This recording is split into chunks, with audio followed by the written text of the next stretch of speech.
pembelajaran kelas 5, tema 7, peristiwa dalam kehidupan. Subtema 1, peristiwa kebangsaan masa penjajahan. Pembelajaran 2. Bangsa-bangsa Eropa mulai memperkuat dan melanggengkan kekuasaannya di Indonesia. Mereka membentuk pemerintahan kolonial dengan berlaku tidak adil terhadap rakyat Indonesia. Demi mewujudkan semboyan 3G, bangsa-bangsa Eropa di Indonesia membentuk pemerintahan kolonial di Indonesia. Tidak lagi hanya urusan perdagangan, pemerintahan kolonial yang mereka bentuk semata-mata hanya untuk melanggengkan dan memperluas kekuasaan mereka terhadap bangsa Indonesia.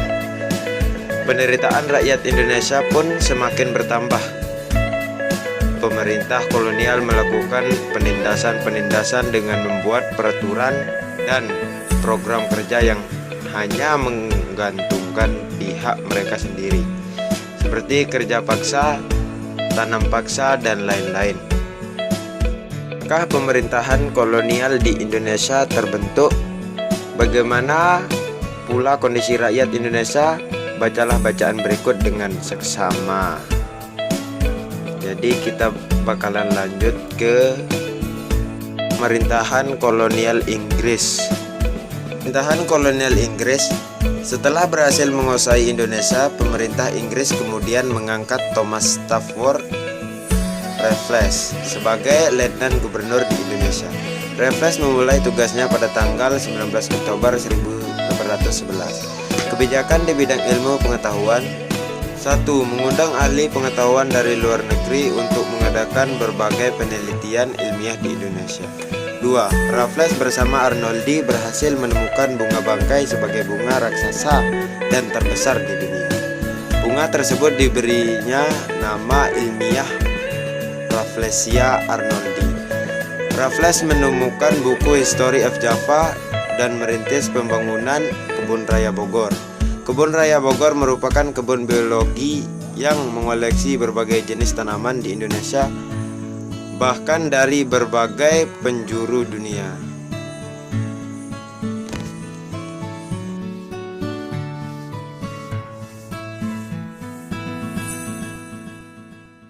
Kebijakan di bidang ekonomi: 1. Menghapus kontingenten penyerahan diganti dengan sistem sewa tanah. 2. Semua tanah dianggap milik negara, maka petani harus membayar pajak sebagai uang sewa. Raffles menerapkan sistem pajak tanah mengalami kegagalan karena faktor-faktor berikut. 1. Sulit menentukan besar kecilnya pajak bagi pemilik tanah karena tidak semua rakyat mempunyai tanah yang sama. 2. Sulit menentukan luas sempitnya dan tingkat kesuburan tanah petani. 3. Keterbatasan pegawai-pegawai Raffles. 4. Masyarakat desa belum mengenal sistem uang.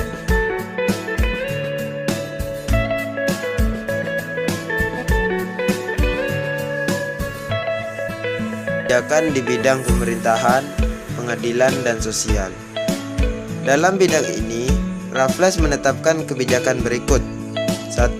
Pulau Jawa dibagi menjadi 16 keresidenan termasuk Yogyakarta dan Surakarta. 2. Setiap keresidenan mempunyai badan pengadilan. Dan 3. Melarang perdagangan budak. Peristiwa pada masa pemerintahan kolonial Belanda.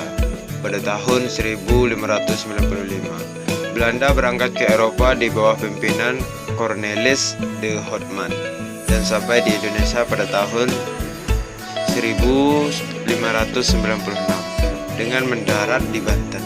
Sejak pelayaran de Houtman, banyak berdiri perusahaan-perusahaan dagang Belanda yang masing-masing memiliki kapal sendiri dan berlayar ke Indonesia.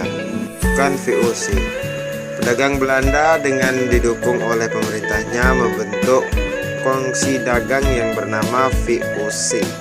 VOC juga disebut dengan Verenigde Oostindische Compagnie.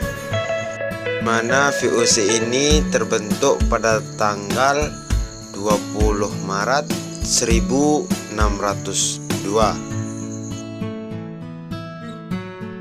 Tujuan VOC di Indonesia antara lain sebagai berikut. 1. Menguasai pelabuhan-pelabuhan penting. 2. Menguasai kerajaan-kerajaan di Indonesia. 3. Melaksanakan monopoli perdagangan rempah-rempah. Pengalihan kekuasaan VOC kepada kerajaan Belanda. Memasuki abad ke-18, kejayaan VOC mulai merosot. Faktor internal yang menyebabkan kemerosotan VOC adalah sebagai berikut. 1. Banyak pegawai VOC melakukan korupsi. 2. Sulitnya melakukan pengawasan terhadap daerah penguasaan VOC yang sangat luas. Eksternal yang menyebabkan kemerosotan VOC adalah sebagai berikut. 1. Meletusnya revolusi Prancis menyebabkan Belanda jatuh ke tangan Prancis di bawah pimpinan Napoleon Bonaparte. 2. Penentangan oleh rakyat Indonesia terhadap VOC dalam bentuk peperangan yang banyak menyedot pembiayaan dan tenaga. Pada tanggal 15 Januari 1808, Herman W. Daendels menerima kekuasaan dari Gubernur Jenderal West. Daendels dibebani tugas mempertahankan Pulau Jawa dari serangan Inggris karena Inggris telah menguasai daerah kekuasaan VOC di Sumatera, Ambon, dan Banda. Sebagai Gubernur Jenderal, langkah-langkah yang ditempuh Daendels antara lain: 1.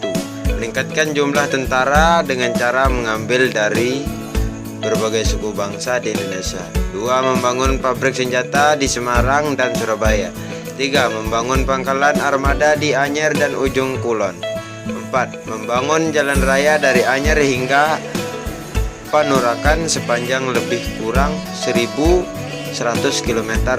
Dan kelima, membangun benteng-benteng pertahanan. Daendels merupakan sistem kerja paksa atau kerja rodi. Daendels juga melakukan berbagai usaha untuk mengumpulkan dana dalam menghadapi Inggris.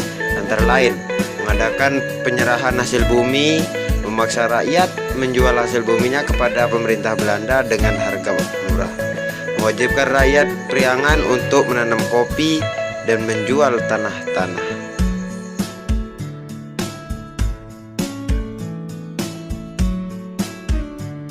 Pemerintahan kolonial Inggris dan Belanda.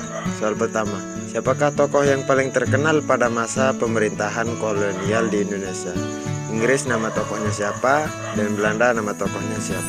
Soal nomor 2, di manakah daerah kekuasaannya? Inggris daerah kekuasaannya di mana dan Belanda daerah kekuasaannya di mana? Soal nomor 3, kapankah waktu pemerintahan kolonial di Indonesia dimulai? Inggris memulainya kapan dan Belanda memulainya kapan? 4. Kebijakan apa yang diambil selama pemerintahan kolonial berlangsung? Kebijakan apa yang dapat kita ambil dari Inggris dan kebijakan apa yang dapat kita ambil dari Belanda? Bahan wujud benda. Benda-benda di sekitar kita memiliki sifat dan ciri yang unik. Dengan memahami sifat-sifat benda, kita dapat mempelajari fenomena alam yang terjadi di sekitar kita dengan baik. Dengan memahami sifat benda, kamu tahu apa yang akan kamu lakukan ketika kamu berada di sungai, di laut, atau di danau. Dengan mengetahui sifat benda, kamu tahu apa yang akan kamu lakukan untuk mengubah bentuk benda-benda tersebut. Meskipun hanya 3 wujud benda, tetapi ketiganya dapat mengalami perubahan wujud dengan cara yang berbeda. Perubahan wujud benda disebabkan oleh lingkungan yang berubah. Misalnya suhu lingkungan yang menjadi panas atau dingin. Perubahan wujud suatu benda yang terjadi antara lain adalah peristiwa membeku, mencair, menguap, mengembun, atau menyublim.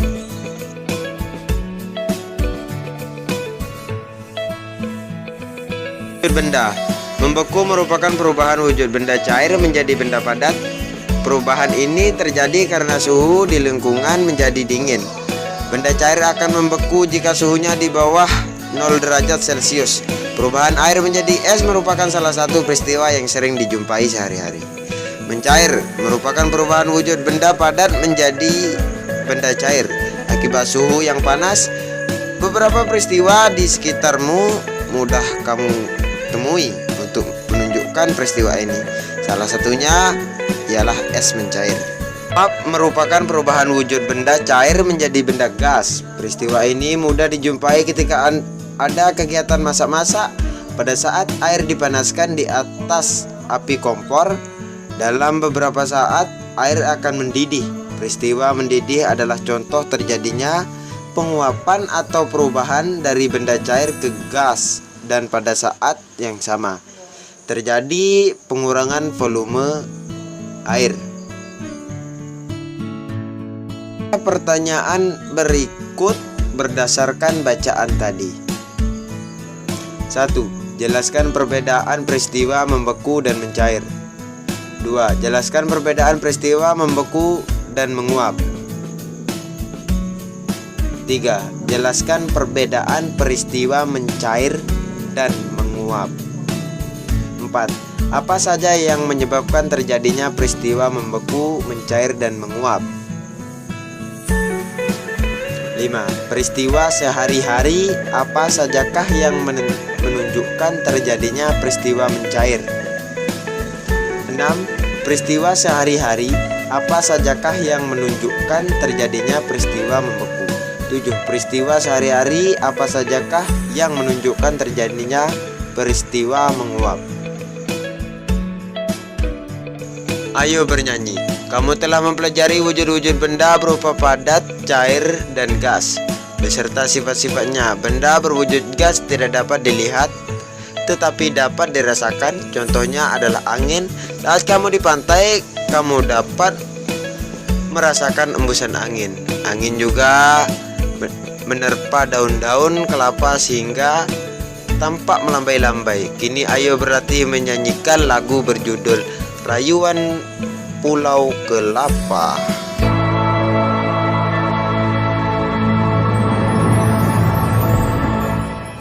Tanah airku Indonesia, negeri elok amat ku cinta. Tanah tumpah darahku yang mulia, yang ku puja sepanjang masa. Tanah airku aman dan makmur, pulau kelapa nan amat subur, pulau melati pujaan bangsa sejak dulu kala.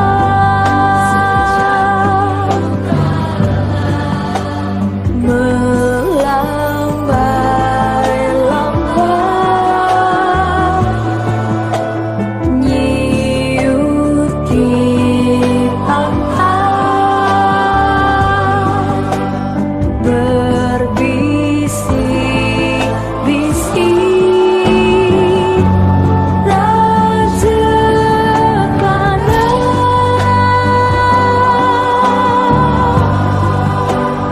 Memuja pulau nan indah emas, tanah airku Indonesia.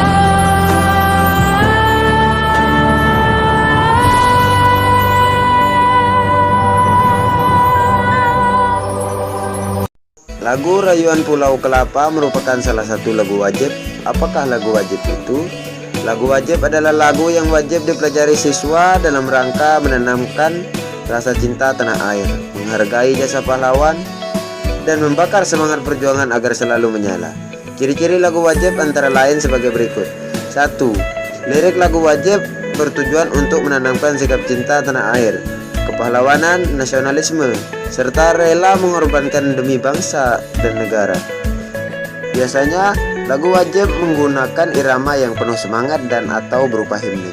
3. Lagu-lagu wajib diajarkan, dipelajari, dan dihayati sesuai dengan maksud dan tujuan yang terkandung di dalamnya.